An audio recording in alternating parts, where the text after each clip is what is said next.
social changes, mobile and settled communities.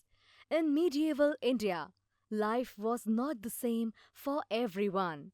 While some people lived in permanent villages and towns, others led a nomadic life, moving from one place to another in search of food, work, or trade opportunities.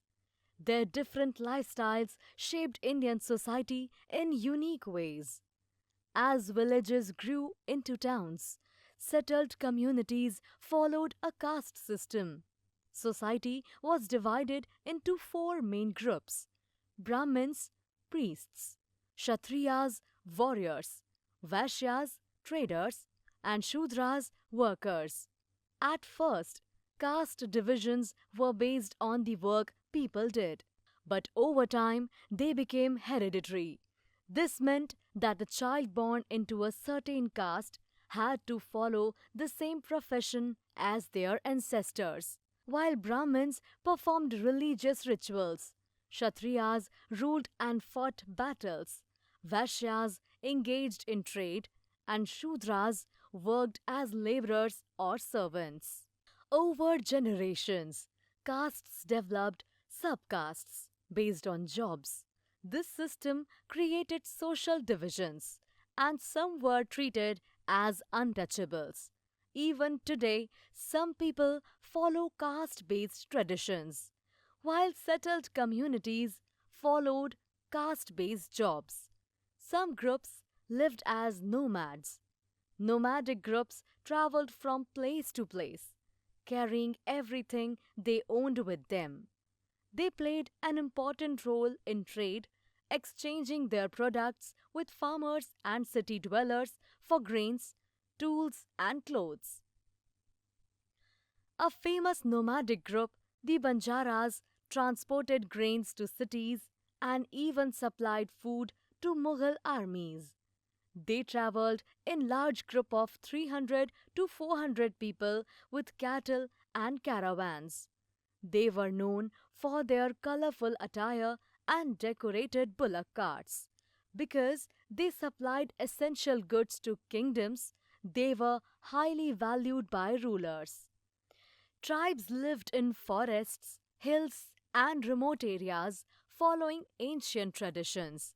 They had chiefs who made rules and solved disputes. Unlike settled communities, they had no caste system. Most tribes practiced shifting agriculture, also known as slash and burn farming. They burned trees, grew crops for a few years, then moved to another patch of land. This method allowed the soil to regain its nutrients, but it also meant that tribal groups were always on the move, looking for fresh land to farm. Tribal chiefs controlled land like kings. Unlike settled rulers who built forts, tribal leaders used mountains, dense forests, and rivers as defenses against enemies. They relied on their warriors and knowledge of the land for protection. The Gonds lived in central India. They traded with nearby villages and even had small kingdoms. Over time, they adopted farming techniques from settled communities. Some Gond chiefs became powerful rulers, expanding their territories and forming alliances with other kingdoms. The Ahoms, a tribe from Assam, came from Myanmar in the 13th century. Their rulers, called Swargadeos, governed provinces. They worshipped their ancestors and later adopted Hindu traditions.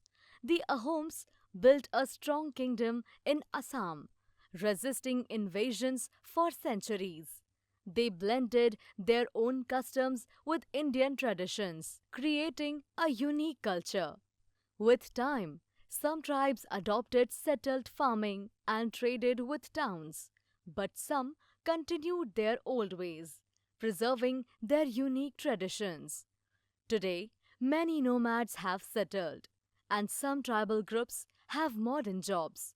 However, they still celebrate their festivals and traditions. India's social structure has changed over time, but nomads and tribal communities remain an important part of our culture.